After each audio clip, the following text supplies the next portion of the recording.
Happy Read Across America Week. Today's read aloud is by Dr. Seuss, and it is called Sleep Book.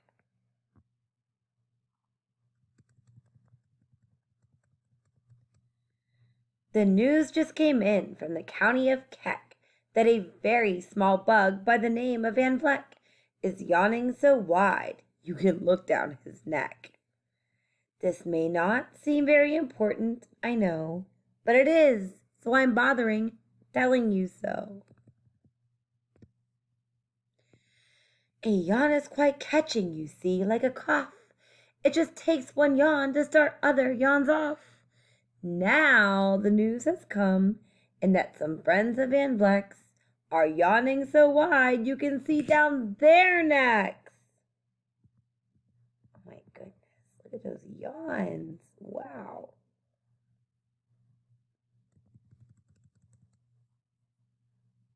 There's some more yawns. You really can see down their necks. At this moment right now, under 7 more noses, great yawns are in blossom. They're blooming like roses.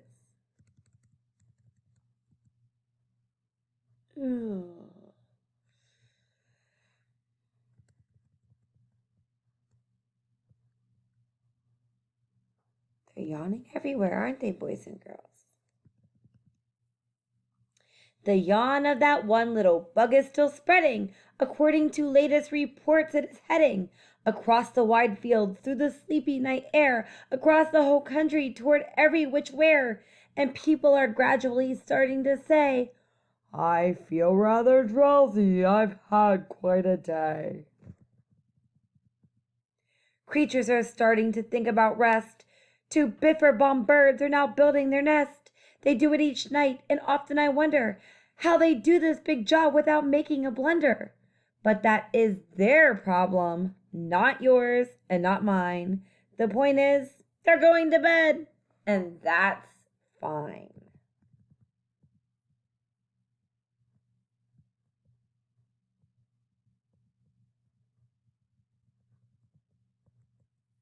Sleep thoughts are spreading throughout the whole land.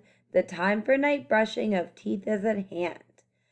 Up the Herkheimer Falls, where the great river rushes and crashes down crags in great gargly gushes, the Herkheimer sisters are using their brushes. Those falls are just grand for toothbrushing beneath, if you happen to be up that way with your teeth.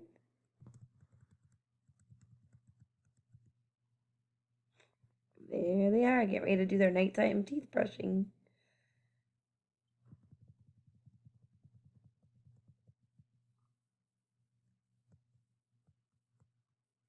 The news just came in from the castle of Krupp that the lights are all out and the drawbridge is up.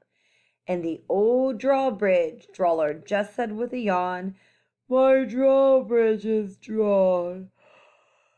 Oh, and it's going to stay drawn till the milkman delivers the milk about dawn. I'm going to bed now, so nobody better come round with a special delivery letter." He must be really tired. He's done drawing the bridge for the night. He's ready for bed.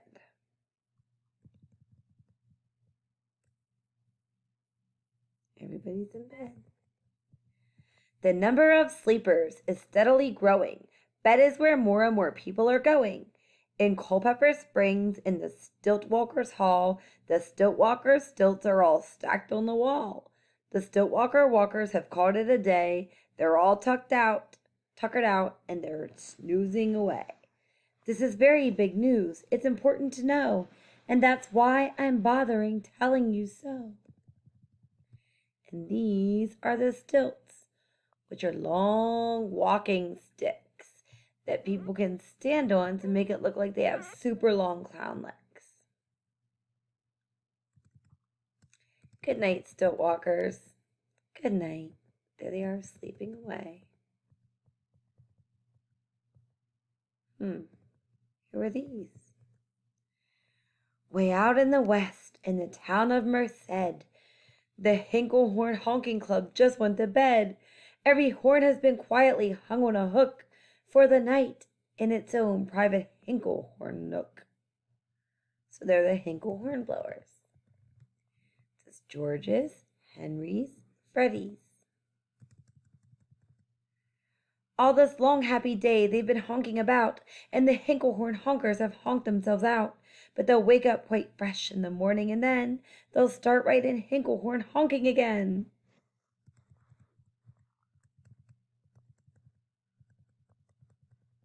Everywhere creatures are falling asleep, the collapsible frink just collapsed in a heap. And by adding the frink to the others before, I am able to give you this who's asleep score. Right now, 40,404 creatures are happily, deeply in slumber. I think you'll agree that's a whopping fine number. That is a fine number. Counting up sleepers. Just how do we do it? Really quite simple. There's nothing much to it. We find out how many, we learn the amount by an audio-teleo-talio count. On a mountain halfway between Reno and Rome, we have a machine in a plexiglass dome, which listens and looks into everyone's home, and whenever it sees a new sleeper go flop, it jiggles and lets a new biggle ball drop.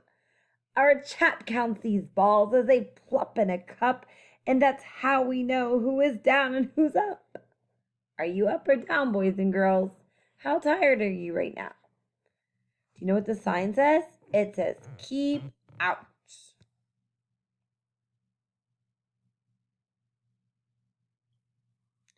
They're keeping tallies of all the sleepers.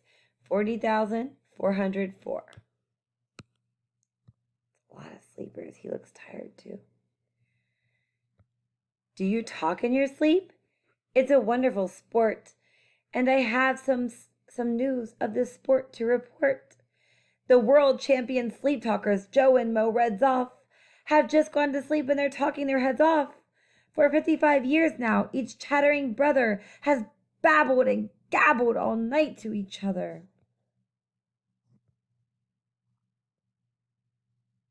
He's counting on his fingers.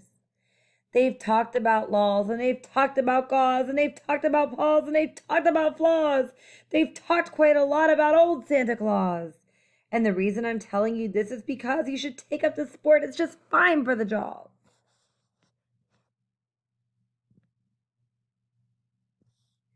Do you walk in your sleep? I just had a report of some interesting news of this popular sport. Near Finnegan Fen, there's a sleepwalking group which not only walks, but it walks a la hoop. Every night they go miles. Why, they walk to such length, they have to keep eating to keep up their strength. There they go, walking and talking in their sleep.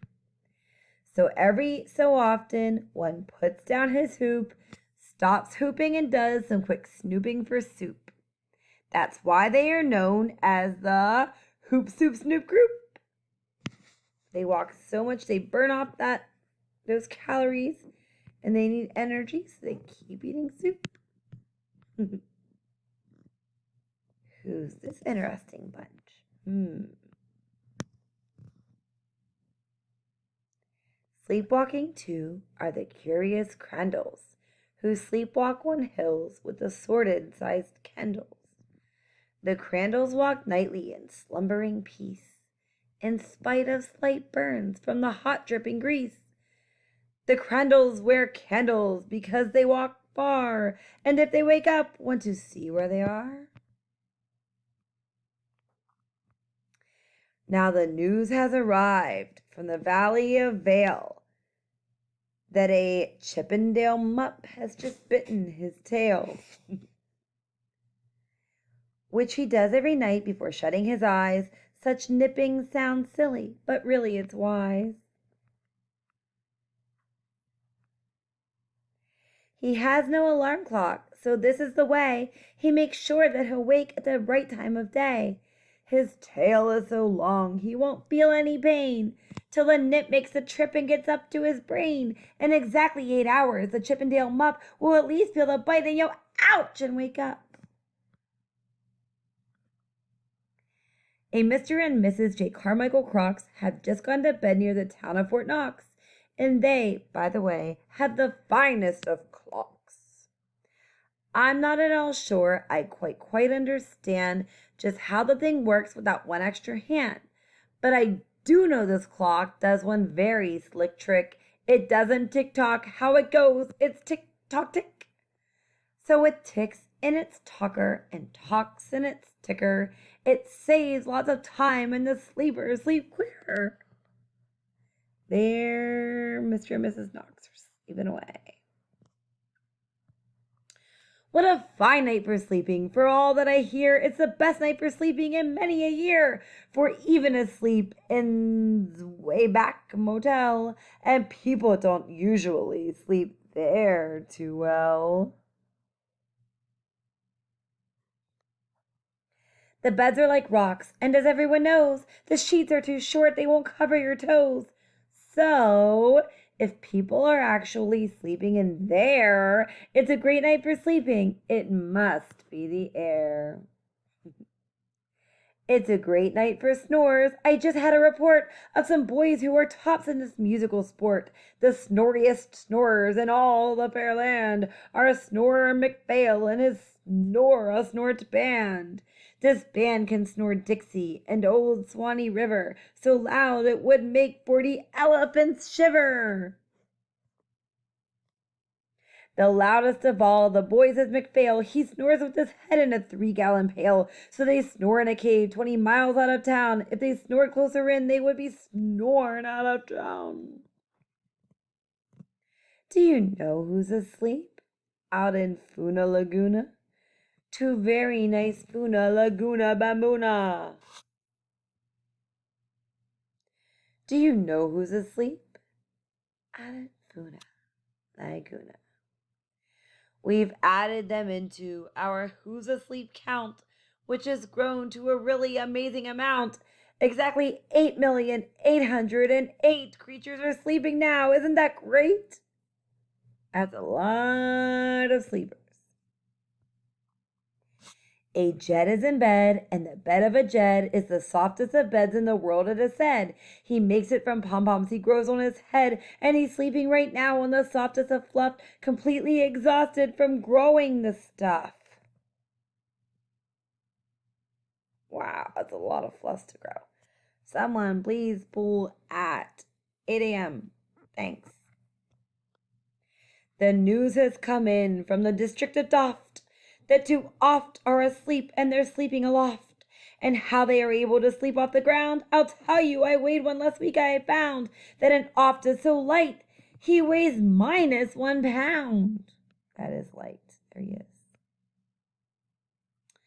This one too, please.